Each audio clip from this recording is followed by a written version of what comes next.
ዛሬ የምናየው ቤት ከዋሽንግተን ዲሲ 30 ማይል ርቀት ላይ በቨርጂኒያ የሚገኝ እጅግ ዘመናዊ ቤት ነው።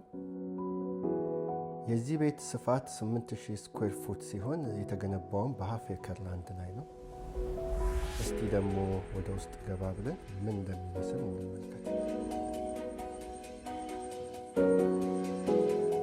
እንደገባን በስተግራችን በኩል ሰፊ የሆነ ሳሎን ቤት ከምግብ ቤት ጋር እናገኛለን። ቀጥለን ደግሞ ጎርሜ ክችን እንደምታዩት እጅግ በጣም ሰፊ ነው። ካቢኔቶቹ በጣም የሚያምሩ ናቸው። ስቴንለስ ስቲል አፕላያንስ እንዲሁም ግራናይት ካውንተር ታፕ እናገኛለን።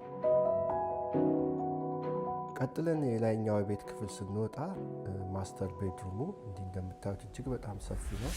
ባለ 3 ሳይዝ የጋዝ ፋየር ፕሌስ አለው።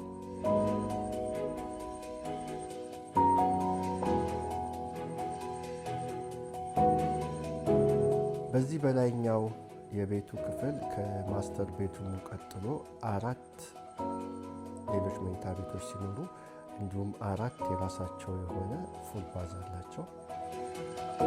ወደ ውጭ ወጣ ስንልም እንዲህ በጣም የተንጣለለ ሃፍ ኤከር ግቢ ነው የምናገኘው። ወደ ቤዝመንት ስንወርድ እንዲህ ሰፊ አዳራሽ የራሱ የሆነ መኝታ ቤት ከፉል ባዝ ጋር እንዲሁም እጅግ ሰፊ የሆነ ዌት ባር እናገኛለን።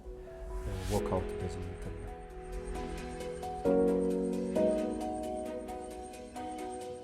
የዚህ ቤት አጠቃላይ ዋጋ 1,125,000 ብር ሲሆን ይህንን ቤትና ሌሎችንም በዋሽንግተን ቨርጂኒያ ዲሲ ቤት ለማየት ከፈለጋችሁ አሌክስ ብላችሁ ኮንታክት አድርጉኝ።